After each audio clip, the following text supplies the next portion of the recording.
कधीच नाही चुकणार तुमचे फेवरेट टीव्ही शोज झी5 सोबत, तेही एकदम फ्री. नाही उमाई,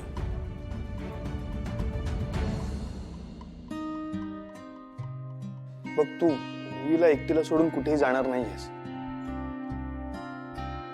काही काम असेल तर मला सांग ना, मी करतो. हा पण ओवी, अजून थोडे दिवस तू काही करणार नाहीयेस. हा, खरंच आता उमा मावशी नसली तरी चालणार आहे. आणि चारू असते ना त्या माझ्यासोबत. सो उमा मावशी नसली तरी चारू असेल. इथे सगळे जण असले तरी उमाई इथून कुठेही जाणार नाहीये. आणि ती असं काही म्हणाली आहे का की तिला त्रास होतो म्हणून? नाही ना. तसं असेल तर मी तुझ्या खोलीवर अंथरूण घालून झोपत जाईन, पण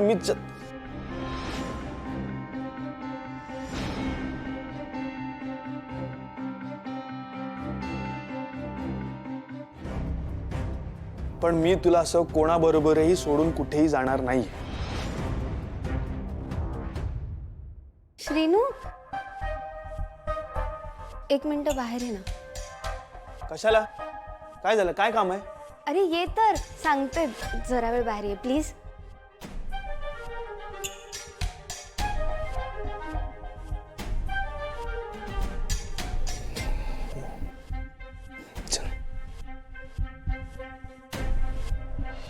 बोल.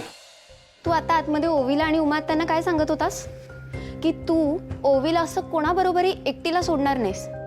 याचा काय अर्थ होतो श्रीनू? याचा काही अर्थ होत नाही. मला जे वाटलं ते मी बोललो.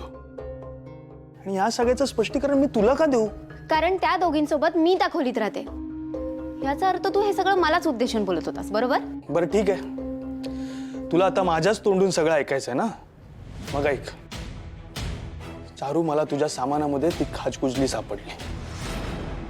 हुमाईने ओवीसाठी जो गाऊन शिवला होता तो तू घालून बघितलास आणि मग तुझ्या अंगावर रॅशेस सुटले. याचा अर्थ हा सगळा योगायोग नव्हता, हे सगळं तू घडून आणलं होतं, हो ना?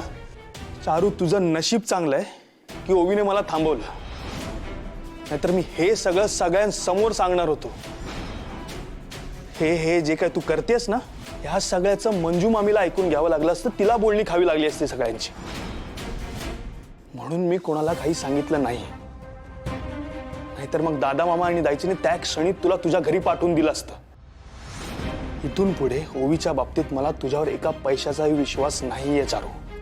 आणि मला माहिती आहे, याआधी जे काय सो कॉल्ड योगायोग घडलेत ना, त्या सगळ्यात तुझाच हात असणार आहे. नाही नाही श्रीनू, श्रीनू, सगळ्याच गोष्टी माझ्या विरुद्ध जायला लागल्यात. मला एकदा ह्याबद्दल दाईजीशी बोलायलाच हवं, नाहीतर सगळं कठीण होऊन बसेल. झी5 ॲप डाउनलोड करा आणि पहा सर्व एपिसोड्स एकदम फ्री.